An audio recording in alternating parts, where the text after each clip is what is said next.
So in this session, we'll be looking at something called cognitive restructuring. It sounds really technical, but in actual fact, it's a very simple thing to do. Now, cognitive restructuring is more based in something called cognitive behavioural therapy.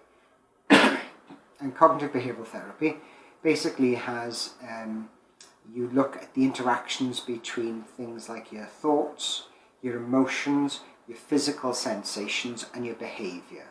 And you could draw it out as if it was like a hot cross bun. They all interact with each other. So the first part, if you want to change any sort of behaviour or restructure your thoughts, the first thing you need to do is notice it. And that may sound very straightforward, but it's more difficult than what you think. When you start noticing it, you can keep a diary. To start with, it may be a little bit too complex to keep a diary, so you can just keep a tally graph, which is just a small one tick each time you think of a certain thing. So let's just say, for the purpose of this training, that you were looking at anxiety. So sometimes you can have general anxiety where you don't know why you're feeling anxious, and this is a really good way to help you realise why you're anxious and what's happening at that time. So what you can do is, through the day, every time you experience anxiety, you just do a little tick, just a bit of paper and just a little tick. And then what you can do then is add up how many times you were anxious in that day, and maybe look over the week. And the next step then is that maybe then you'd start looking at what you were doing when you were feeling anxious, how intense that feeling was. So you can do it out of percentage. So was the intensity of the anxiety 100%? So you were really panicking, you were sweating, dry mouth, and all the other things that come along with anxiety. And also then look at what you were doing at that point in time. What time was it? What day was it? And if you keep a record of all these things, what you're doing then is collecting this information. And through a process of something called guided discovery, you start creating an awareness of your behaviour. So once you've got your behaviour and you've mapped it out and you realise that you may be anxious, what do you do with it then? So the next step then is that if you're anxious about something, like one of the most common anxiety provoking such things is social situations. So if you're anxious about going into a social situation, this is a perfect method to use. So let's just use that. So you've documented your thoughts, you know how intense these feelings are, and you know they occur when you go into a social situation. So now we need to look a little bit more in depth about what it is that you're thinking about. So if you're thinking about, if you then start writing it out into sort of three parts.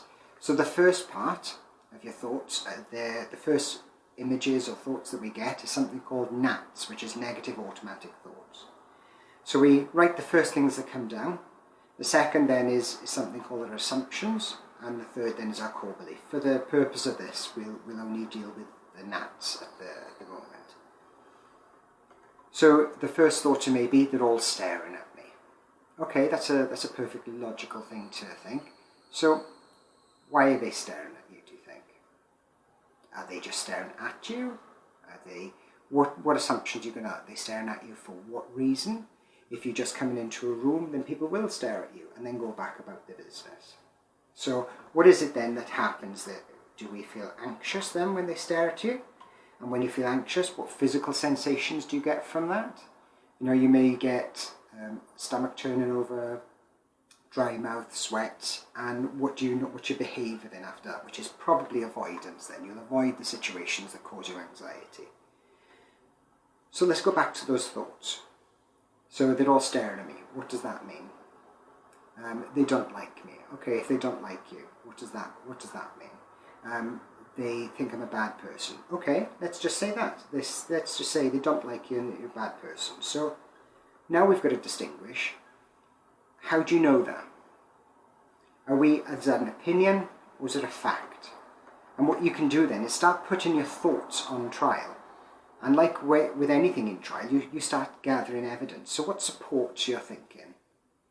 because they stared at you. Okay, so are you saying that every time someone stares at someone else, that it's bad thoughts? They could be thinking good things.